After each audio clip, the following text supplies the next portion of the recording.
inshuti turi kumwe muri kano kanya tumaze igihe rero dukorana ku bintu bijyanye n'ibiganiro cyangwa se ku kijyanye hari n'ibyegeranyo tujya dukunda gukora ariko muri kano kanya ndababwira yuko noneho ni ibitangaza kuko tuhora tubashakira ibyiza byinshi cyane kandi bibungura ubumenyi. Muri kano kanya rero tukaba tugiye kureba ku kintu kijyanye n'imikorere y'indege no ku bibuga by'indege. Abantu benshi bajya babona indege mu kirere bakajya babona ibitangaza bakagira ntibibaho, bakibaza se ni gute indege ishobora kuguruka kandi nta mababa ifite, cyangwa se nk'uko babona inyoni zijya ziguruka. Byo ni ibintu abantu benshi bajya bakunda kugeraho ikibazo cyane. Ntago rero biba bigoye cyane, reka mu kanya turaza kubagezaho ikiganiro kijyanye n'ibyo byo ku kibuga cy'indege ndetse n'indege n'ukuntu ndetse ikora, turebe n'ibituma iguruka. Mbese tuba tugomba kubimenya. Iyi rero ni televiziyo ya philosophy cyangwa se televiziyo igufasha kubona ibintu byose ukabyanaliza ukagira ikintu ubivugaho. Ngewe rero mugiye kubana muri kino kiganiro ni Steven Matovu. Reka rero tumuhe ikaze nawe abibwire. Turi kumwe rero n'uyu muvandimwe, reka atwibwire hanyuma dukomeze ikiganiro. Thank you very much, Philosophy TV. Thank you, Mr. Matovu. Thank you. Thank you very much. Okay. I guess you know what's going on here. We need to open our mind and undertake about our studies and to accumulate our knowledge completely, because we're waiting for what's waiting for. Here now we assume that we can do it in such quick time, right as well. Here we need to catch up everything and to make it practical. Well, now thank you. So thank you very much. Ni ukuvuga ngo atangiye we aduha inshamake ku kintu kijyanye n'imikorere y'indege. Atangiye avugamo ibintu bijyanye na aircraft cyangwa se airport as operation system, ni gute indege ikora. Abivuze mu nshamake y'Icyongereza, ariko nubwo yaratangiye, reka noneho atwibwire amazina ye bwite hanyuma tubashe gukomeza ikiganiro tuzeranye twese. Murakoze cyane. Nitwa Jacques Watoranijwe, nkaba mfite ubunararibonye cyangwa se ubumenyi hambaye ariko bitari by'ikirenga, bitari ku level yo hejuru mu bintu bijyanye na IATA, International Traveling Association, cyangwa se icyo tujya twita Air Transport Association. Ndumva mu by'ukuri ari icyo navugaho. Murakoze cyane. Rero mu gutangiza kino kiganiro cyangwa se kwinikiza kino kiganiro, twatangira bwana tukubaza ese ku kintu kijyanye n'indege. Ubundi iyo bavuze indege wumva iki? Umuntu yakumva iki umuntu avuze indege? Ese ifite akahe kamaro, ikora ite? Ese yaba amavu n'amavuko yayo, ese yaba yaravumbuwe nka ryari? Watunyuramo muri make indege icyo ari cyo? Indege ubundi iyo tuvuze indege cyangwa se tukavuga ku bijyanye n'icyuma kidasanzwe kigendera mu kirere, aricyo twita aircraft, gitwara abagenzi basaga mu bihumbi 3 cyangwa se bashobora kujya munsi. Ni ukuvuga ngo aircraft ni yo bita flight cyangwa aircraft, air aviation. Hakaba indege igira promoting requires, kabaho icyo bita CAA. Iyo tuvuze CAA twumvamo magambo ahinnye ariko akaba afite ubusobanuro mu buryo burambuye, ariyo bita Civil Aviation Authority and Organization cyangwa se Civil Aviation Authority. Has to promote or have to tell pilot about compliance, have to follow. Tukaba ahangaha tuzi neza ko mu byo dufiteho ubumenyi first flight yagaragaye mu 1993 itariki 17 z'ukwezi kwa 12 nibwo indege ya mbere yagaragaye cyangwa se yatangiye kuguruka first flight, first aircraft. Date ariko yo muri IATA nyayo iri precise ni has started ni 1945 ni 1945. Murakoze cyane muri aka kanya mumpayeho, ni byinshi ariko turacyaganira turabagezaho byinshi birambuye. Ese nka mbere yo gukomeza wenda ku kintu kijyanye n'indege, abantu benshi bayigiraho amatsiko menshi cyane, ariko noneho umuntu yakwibaza se ni hehe byibura mu mateka haba haragurukirijwe indege bwa mbere, ngo tuvuge ngo wenda hateye imbere cyane mu kijyanye na tekinoloji cyangwa se n'ikoranabuhanga. Ese nk'aho hantu wenda haba haragurukirijwe nk'indege bwa mbere, ese wenda ni iki cyatumye batanga abandi mu kugira ngo bayigurutse?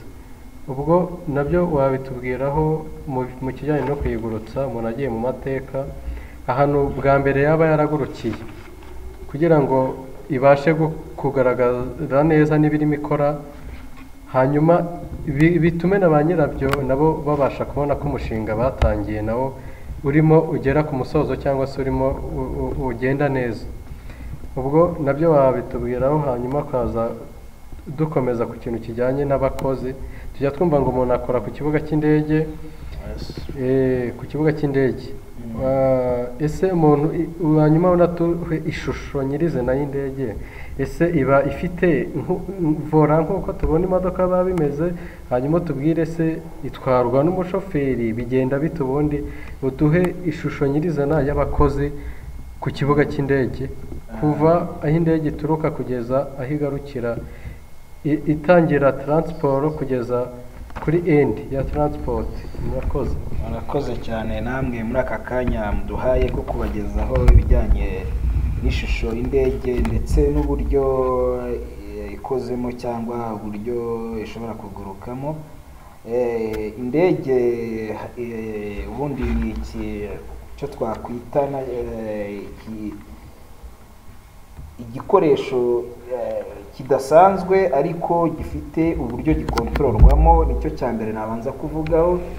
Indege ntabwo twavuga ko igira umushoferi, kuko umushoferi ni ku binyabiziga bigendera hasi nk'uko ibica mu mazi tubonamo abasare, ariko iyo twageze ku ndege bo twita abapilote cyangwa se abatwazi b'ikirere, nabo bita aba pilots in spoken in English, in spoken language. Okay. Indege rero igira ibintu bijyanye na most common type of instruments approach, other approaches using other navigation aid are also used. The very high frequency omnidirectional range, iyo bita VOR approach. The VOR ni igikoresho kimwe gifasha indege cyangwa kumenyekanisha ko iri hafi kugwa cyangwa aircraft down to minimum in the order of the 150 meters sailing and visibility of 2.0 kilometer. Ni bwo buryo bugaragara bufatika ku control towers cyangwa so bakorera ku agence yo bita control aviation agencies. Nicyo kintu baba bashinzwe kumenya, bakamenya ibyo bikoresho uko byifashe. Igikoresho cya kabiri kigaragaramo nicyo bita no directional beacon, ariyo bita NDB magambo ahinnye, cyangwa se NDB approach. Iyo NDB approach tubivuze muri bw'icyongereza twavuga ko NDB approach or no direction beacons provides minimal camper borders provided by VOR approach similar to VOR, and NDBIS often serves as approach and NOT functions. These minima can be attained in ideal conditions when the transmitters are not very influenced by topographical irregularities. And when we surrounding of the surrounding are free of obstacles, and kuba obstacles yo tuzivuze haba harimo bya bindi bishobora kwitangira bigatuma italandinga neza or to take off, harimo ibicu, harimo imiyaga myinshi, imiyaga, inyamaswa, udusimba tumwe na tumwe bishobora kugaragara, ibisiga, ibintu byinshi cyane. Hari aho uzabona twifashisha n'ibikoresho biturika ariko bitari intwara, ariko bitanga utunyamaswa kugira ngo tubashe kuguruka. Ibyo ngibyo ni bimwe mu bidufasha. Hakabonekamo n'uburyo bwo kugira ngo ikirere kibashe gukontororwa neza, kuko indege ni kimwe mu bintu biguruka dukurikije amerekezo cyangwa icyerekezo cy'umuyaga, icyo twita wind direction. Ese mbere yo gukomeza tujya twumva ngo impanuka mu muhanda, ukumva ngo imodoka igonze ikintu, haba ikibazo nk'iki ngiki. Ese indege ishobora kugira nk'impanuka mu kirere ni iki yagonga? Ese tujya twumva ngo mu kirere habamo imihanda, ese yaba ari byo koko cyangwa? Mu kirere ubundi habamo imihanda, ariko imihanda ntabwo ari imihanda icibwa n'abantu, ni imihanda rusange y'ikirere. Ni ahantu haba harapimwe mu buryo bugaragara kandi bufatika kandi bwizewe uburyo indege ibasha gucamo. Aho ngaho niho n'ubundi na hano tubibona no ku kibuga cy'indege, nk'uko naho ubona hari yaciwe n'abantu, ishobora kugaragara. Nimba bavuze ngo indege igaragara muri metero 800 muri visibility 800 for cat 1, kuri cat 1 dukoresheje IRS category cyangwa iyo bita instrument landing system, niyo igaragaza icyo gice cya visibility muri izo meters. Decision half ya igaragariraho noneho ni 60 or 60 meters. Iyo twageze kuri cat 2 kuri kategori ya kabiri, kategori 2 tubonamo decision half ya short meters kuri visibility ya 400. Ni ukuvuga ngo ni ibice byapimwe kandi bigaragara. Cyangwa se twagera kuri gatatu ari category 3A, ni 0 meters ya decision half ariko ikagira visibility ya 200. Ni uburyo bugaragara neza cyane kandi bwapimwe. Iyo twageze kuri category ya gatatu kuri B na C, na hombi ni kuri 0 meters hombi kuri decision half. Noneho twagera kuri visibility tukabona 50 meters and 0 kuri category B and C. Ubwo ni uburyo bwagiye bugaragara neza cyane muri visibility ariko ikoreshejwe na iriya instrument landing system. Mu buryo bwaratanzwe na ICAO. ICAO ikora icyo twakwita mu cyongereza promulgated 3 categories of instrument landing system based on the capacity to bring aircraft down to specific minimum or flowing table. Nkuko yabigaragaje iriya flowing table yabigaragaje neza cyane. Can only be accomplished by adequately equipped aircraft and qualified pilots. Ibasha guqualifyinga cyangwa mu byukuri by'ukuri icyo nabasha kuvuga kuri bijyanye na ziriya barriers cyangwa se biriya bintu bishobora kuaffectinga aircraft, harimo bimwe twavuzemo, hari ibyo bisimba, hari ibyo twita wind direction, speed and visibility sailing, how far they see ground, uburyo ushobora kuba ureba neza ku kibuga cy'indege, biriya bintu bidahari by'imbogamizi by'amabarriers. Hari icyo bita icing in flight cyangwa water cyangwa snow, hari thunderstorm, hari icyo bita inkuba, lightning or strike, hari icyo bita turbulences, when every time the wind change direction the pilot ask how is speed of wind, umuvuduko w'umuyaga meteorological, uburyo umuvuduko ni gute umuyaga ufite umuvuduko, ese icyerekezo kizima kiri fatika kiri precise ni kihe. Icyo gihe pilot should know that one, if everything's okay, ni uburyo bishobora kugaragaramo neza cyane. Kandi iyo navigation equipment nk'iyo ngiyo IRS cyangwa instrument landing system ni kimwe mu buryo wagikoresha bugaragara. kandi indege iyo igiye kulandinga hagomba kuba neza control tower kuri approach control unit bagirana intercommunication. They use intercommunication radio transmitters z'amajwi. It transmits voices for intercommunication term. ni ukuvuga ngo hari indege imwe, igipimo kimwe twabashije kumenya, indege ya mbere muri kiriya gihe yagaragayemo cyangwa se yatangiye kuba yafata icyerekezo cy'ikirere, kandi kikaba cyari icyerekezo gifatika. Iyo ndege nababwiye ko yagaragaye mu 1903 itariki 17 z'ukwa 12, ikaba yaragaragariye muri Leta Zunze Ubumwe za Amerika.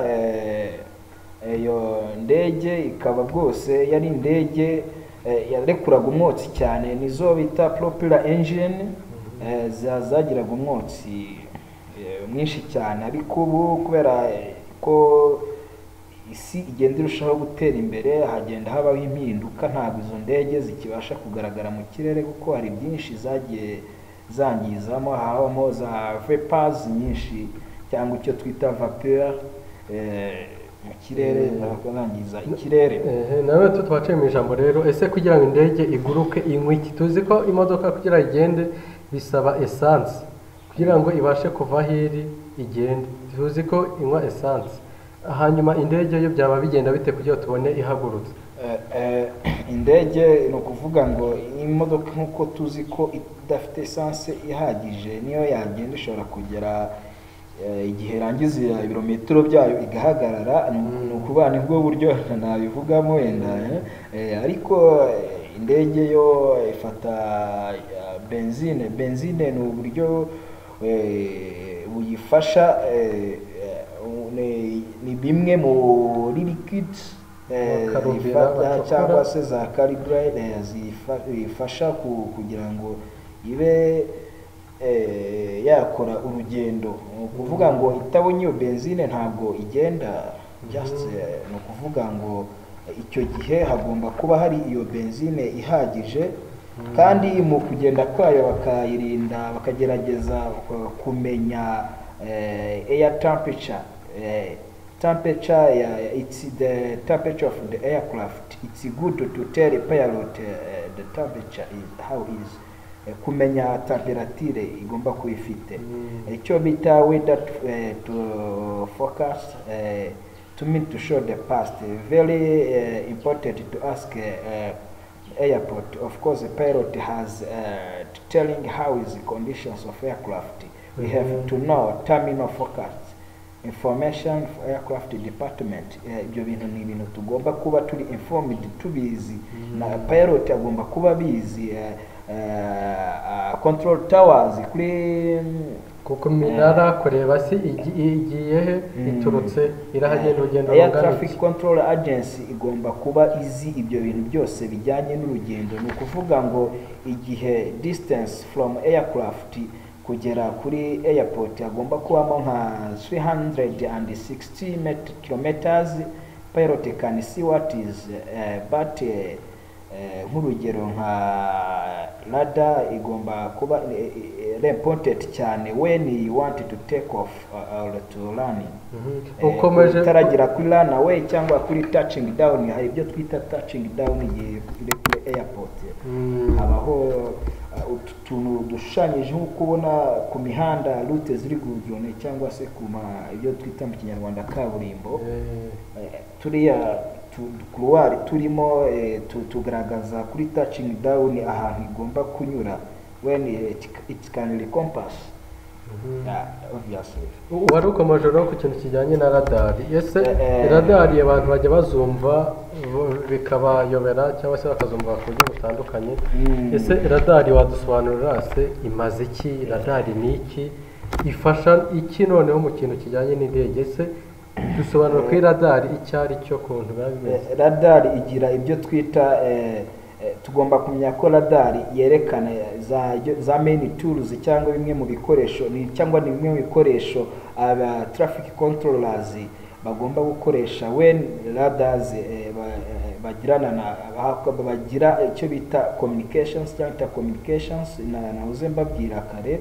Ni uvuga ngo mu Cyongereza nibyo twavuga ngo you learn that the main tools used by traffic controllers to do their work where radars and communications. You will now learn more about radars. Then after that's the word radar is an acronym that comes from expressions radio detection and ranging. It was invented many decades ago and self-development during World War II. Since then, radar technologies has improved considerably, but the basic principles of aero system still apply today. Radars detects the presence of objective and displays its positions in relation its antenna. Antenna by'ukuri ifasha radars kuba neza yagira na visibility amasinyare kugira sinyare hamwe n'umupilot utwaye indege. Ese ubwo radar zaba zirimo nk'amoko angaho ngubwo umuntu aziroye? No kuvuga ngo ikintu twita primary radars. No kuvuga ngo hari two types of radars cyangwa ibyiciro bibiri bya radars. Hari primary radars and secondary radars. Mu by'ukuri izo radars ni bimwe mu bice bibiri bifatika kandi bigaragara kandi by'ingenzi ku ba controllers. No kuvuga ngo iyo zihari, no kuvuga ngo the controller can use this information to monitor the position in relation to other aircraft, to obstacles, and to predetermine flight path like airways. No kuvuga ngo icyo gihe primary radars igaragara ko ari radio transmitter that emits signals throughout rotating antenna. No kuvuga ngo ijyana sinyare kuri iri antenna, noneho antenna no it traveling airspace until the hits an object. Well, your part of the signals will be reflected back to antenna. No kuvuga iyo metallic objects like aircraft provides a better learning than now metallic objects. Well, no kuvuga ngo iyo niyo habaho the LAN signal will be displayed on the flat screen providing two dimensions map of the airspaces and swept by the signals. Yes. Mbere rero yo gukomeza reka tutere n'akajisho noneho ku butumwa bw'abantu barimo bakurikira kino kiganiro. Uyu nguyu ndamubona ni Hakizimana François, ndabona no mu Burundi muri Ngozi. Yagize ati ni umunyarwanda uri muri Ngozi, ati ndabishimiye cyane rero kino kiganiro cyanshimishije cyane ariko hari akabazo nagira ngo munsobanurire.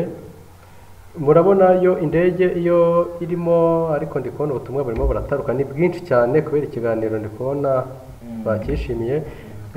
Ati iyo indege rero irimo iguruka usanga hari igihe ubona yageze hejuru cyane ukabona yabaye nk'akanyoni. Ubwo ngo arimo aravuga ngo munsobanurire ku moko y'indege, mumbwire n'ahantu yaba atandukaniye na kajugujugu cyangwa se helicopter. Reka tubanze dusubize icyuyu nguyu hanyuma turakomeza dusoma n'ubundi. Amoko y'indege yo ni menshi, wenda tuvuge ku yo menyereyeho gusa bitandukaniye ku ngano, ariko amoko y'indege yo ni menshi. Iyo tubona indege twumvamo izo bita za Air French, za Jupiter, Ethiopian, ni nyinshi. Hari zo za kera zo twitaga Boeing 747. Ayo ni amoko yagiye ariko abahite mu bihe byashize. Ayo ntabwo akiriho, ndibaza ko kugeza n'ubu ngubu ntabwo turafata igice gihagije cyo kuba yose yasimburwa. Hari make yagiye agaragara, ariko harimo abafite ubunararibonye babizobereyemo cyane nabo mu buryo bwo kugaragaza izo ndege ziba zitagikoreshwa kandi zarigeze kugaragara nk'izo zateraga imyotsi myinshi zikangiza ikirere. Ni n'ibintu abaturage bashimye cyane kuko hari bimwe byangirikaga bikamera nka za nganda tujya twumva. Icyo nicyo navugaho. Gusa amoko yo ni menshi cyane. Hari izo bitaga za propeller engine, izo zose ni ubwoko bw'indege ariko bufite moteri zitandukanye kandi zigira uko zikora. Nanjye ngeze aho ngaho se nagira akabazo, nk'indege buriya yabitwara nk'abantu bangana iki, cyangwa se nka helicopter kugira ngo igende uvuge ngo iruzuye, umubare w'abantu uruzuye, ubwo yaba itwara nk'abantu bangana iki? Uvuge wenda nk'indege nini yaba umubare w'abantu yabitwara, n'undi mubare wenda w'abantu nk'intoya yabitwara. Hari icyo bita air operations, cyangwa se icyo bita minister infrastructure should know that aircraft is ready to transport how much the people will or travelers. It should know, and also exactly. Normally RCAA, which what we call Rwanda Civil Aviation Authority, should give the license for any company which has already fabricated aircraft, according to its capacity. Helicopter, according its capacity and their prices, sitting price. That's what I have according. For example, I want to ask you the total number of the biggest the aircraft can support. Totally, I don't know well, but aircraft it can't be over 200. Not yet. Till now we have the fixed number of approximately 5,000 for those bigger, larger aircrafts. Hano rero ndi kubona ubundi butumwa aha ngaha. Uyu nguyu bamwita niko nagize Auguste, aherereye muri Kayonza. Aragira ati ibiganiro byanyu byanyuze cyane, nagira ngo mumbwire nimero za telefone nimero za telefone rero ahangaha wenda nk'iyanjye ahangaha kuri Philosophy TV ni 0782 34 ubwo n'uyu mutumirwa nawe yabaha nk'ize.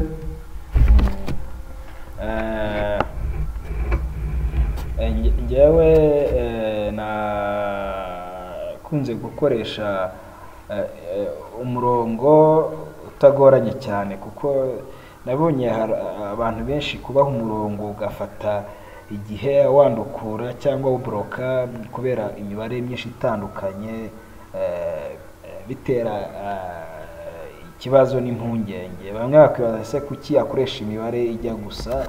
Umurongo wanjye nk'ubu rwose ntabwo goye cyane, urimo iminani yisubiramo ni 078895355573 cyangwa se kuyo nkunze gukoresha iyo mu kazi aho mbasha no kwakira ibitekerezo bihagije ni 078895355573.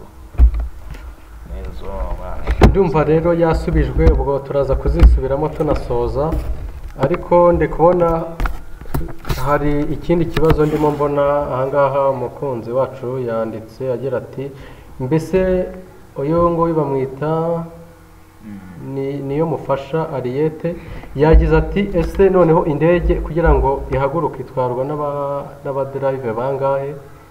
Ese mwadusobanurira. Indege ntabwo itwarwa n'aba pilots benshi, not drivers.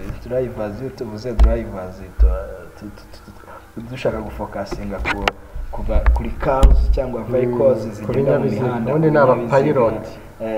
Kuvuga ngo mu by'ukuri indege ishobora kuba iteganyije abo bita aba hotels bahagije byibuze approximately 6 or 5, kuko umwe habaho gukorana, habaho gusimburanwa, habaho bamwe bashiftinga bakaba bafatamo akaruhuko in their rooms, habaho no kuvuga ngo icyo bita aba pilots. Pilot aba ari umwe ariko hari umwe bakorana bagirana intercommunication umufasha kuri visibility. Hari ikintu twita IRIS before to landing cyangwa ni before the ground lands cyangwa ground landing y'indege, habaho ikintu bita intercommunication. Ntabwo ari pilot gusa wenyine uyifasha, ni pilot between pilot and the traffic control agencies within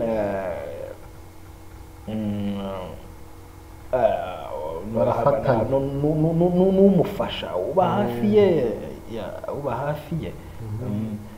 Hari icyo kintu twita aids cyangwa support cyangwa no kuvuga ngo ngewe mbaye ijisho rya mugenzi wanjye, ntabwo ari ukuvuga ko aba atagerageza ngo abyirebere neza, ariko hari inyongera y'ubufatanye.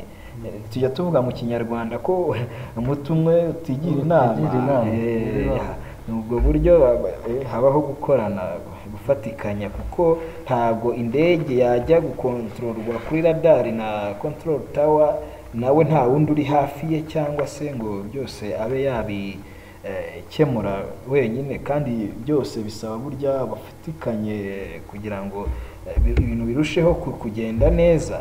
Hakabaho mu by'ukuri gufatikanya, akamenya nimba indege nge nyitwaye hari attitude ingana iki, attitude given by control tower is called closing attitude, icyo akaba kizi. Hakabaho icyo bita also aircraft controller tell pilot to go strafe lateral The car are on the runway are also called obstacles. Noise hari kimwe twavuze, ntabwo ibyo bintu umupilot azajya kubirebesha iris ye gusa agire iyo visibility na intercommunication. Hari undi wasigaye bagafatanya muri control radars n'abandi bari hafi. Hagomba kubaho ikintu bita gufatikanya intercommunication ikabaho by using those radio transmitters of voice. Hari akamenya se ahantu nta noise ihari, nta big sounds ihari, big sounds or of aircraft. It can cause a negative impact to people or passengers. Ibyo byose bakabimenya. Muri make ni ukuvuga ngo icyo kintu kikaba ari ikintu kigaragara neza ko cyafasha urwo rugendo rukuva ku ndege iva aho iturutse igera aho igomba kugera without collision. Mu gusoza rero hari nk'ibibazo bibiri nakubaza kugira ngo ndi kubona n'iminota nayo irimo yihuta kugira ngo izindi porogaramu nazo zibashe gukora neza. Ndi kubona iminota irimo igenda. Ese ku makuru tumaze igihe twumva ngo hari indege yo muri Kenya iherutse kugwa muri Sudani hanyuma biteza ikibazo. Ese ni gute umuntu yakwirinda noneho impanuka z'indege mu gihe zigeze mu kirere? Umuntu yabigenza ate kugira ngo yirinde izo accidents zikunda kubera mu kirere z'indege?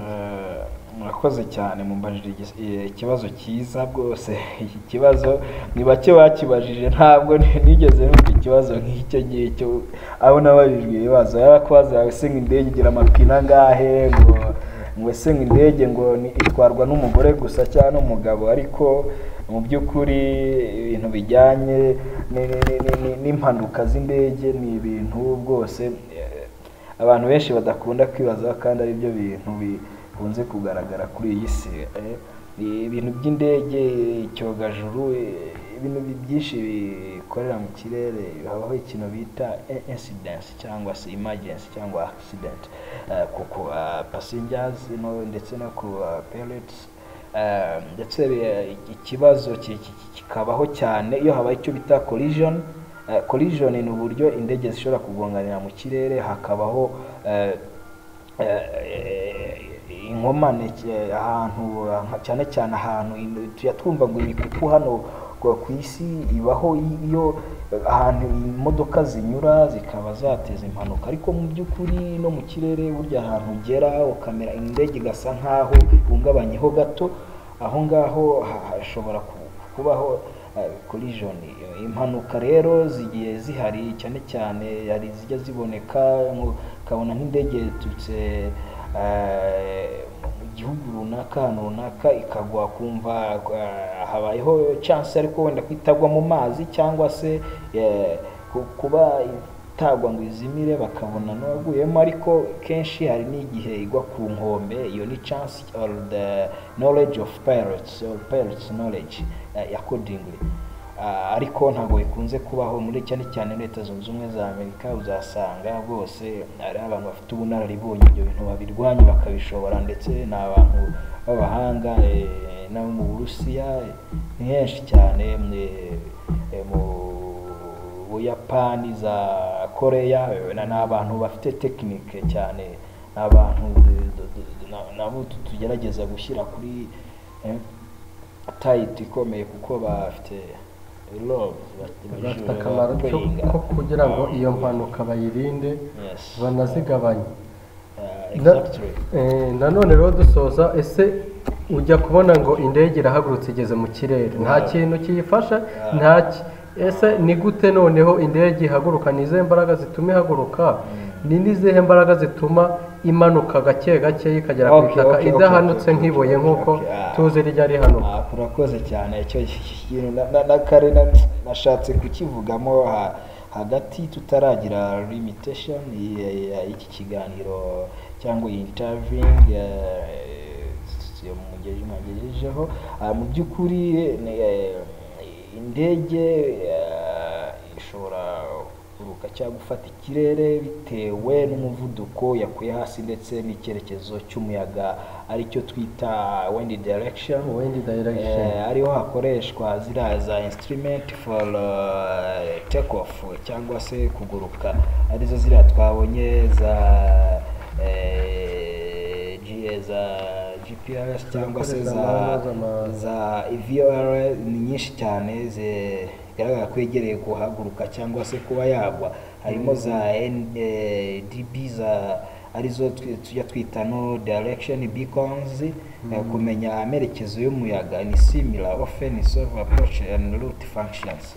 Aho ngaho rwose ni uburyo bugaragara. Hari n'igihe yageze mu kirere hakaba twamenya ko hakwiye hariya gukoreshwa global satellite navigation system, ariyo twita mu magambo y'impine GNSS approach. Relatively new system is gaining worldwide acceptance and no precision as precision approach. It has the advantage of not relying on a ground-based navigation. Ibyo ni ibintu bigaragara cyane mu by'ukuri, nawe wakagombye guhora wibazaho ati se ni ukubera iki icyo gihe haba iyo emitted by a number of satellites to determine the three-dimensional position of the aircraft. Of the aircraft. The information can be used to conduct approach with a minimum capable to those provided by VOR need be RCS cyangwa se icyo bita instrument learning system. Okay, thank you. Hanyuma nk'imbaraga zatuma idahanuka nk'ibuye uko rihanuka rituruka mu kirere, ubwo ngubwo umuntu ni nk'izihe ubwo yakumva zituma idahanuka nk'ibuye, indege zituma imanuka gake gake? Ni ukuvuga ngo mu by'ukuri habaho ingufu. Ikirere buriya nacyo ibintu byagezemo ntabwo ari ibintu bipfa guhuha n'umuyaga, niyo gifite position yo kugwa biterwa ni icyerekezo giherereyemo ndetse bitewe na force de pesanteur y'isi cyangwa se rukuruzi y'isi. Kuko hari na cano cyangwa se orbit indege zigeramo ngire ngo ikaba itakibasha gukontororwa na ya rukuruzi y'isi, ugasanga irazimiye. Mbo nshuti rero ikiganiro kuri no Philosophy TV, aha niho tugisubikiye. Nakagaruka rero kuko ni byinshi cyane umuntu yakavuze kuri bino bijyanye n'indege. Nakagaruka rero kubera ko umwanya ubaye mutoya, ndi kubona izindi porogaramu za TV nazo zigezweho, hagiye kujyamo ibindi biganiro. Ubwo rero ndumva twasoza, ariko nimero za telefone buriya umuntu yakongera akazibibutsa. Nta kibazo. Rero ko yanjye wenda nko mu gikari, ariko ni nawe kuri TV tugomba gukoresha. Ubwo ni iyanjye ni 078 22 34 79. Mbere yuko nyisubiramo hari akantu nari nibagiye gato, nibutse ko hari aka agence de voyage cyangwa se icyo bita air ticketing agencies turi gutegura hano hafi muri Rubavu, ndetse no na za Kibuye, ahantu ni uburyo bwa creating tundi twa innovation, ariko kuri ticketing byari bisanzwe akabaho akantu gato twakongeraho no mu buryo bwo kugira ngo turusheho kuba ba rwiyemezamirimo mu bijyanye n'ingendo z'ikirere. Aho ngaho naho mu gihe kiri imbere tuzabagezaho email ifatika, email address mwajya mutwandikiraho, tukaba twajya tunagirana n'ikiganiro ndetse tugafatikanyiriza hamwe uburyo bwo kuganira ese ni gute habaho gucreatinga neza akajansi keza, ndetse tugakorana n'abandi bafite ubunararibonye b'inzobere kuva kera mu bintu bijyanye na air ticketing agencies, ndetse babitwemereye ndetse na twabona n'uburenganzira buturutse muri RCA na ICAO like as International Civil Aviation Organization, niyo twita ICAO, nayo itanga icyo bita certificate. Ibyo ngibyo ni ibintu turi gutegura, ariko ntabwo birajya mu bikorwa, bizaterwa n'uburenganzira tuzahabwa na ba nyirabyo n'ababishinzwe. n'ubwo gutyo noneho telefone yanjye nakongera kwisubiramo ni 0785355353. Murakoze kandi ndashimiye umunsi mwiza mufatikanye magiranye natwe. Rero Jacques rero reka tube tugushimiye, urakoze cyane muri kino kiganiro.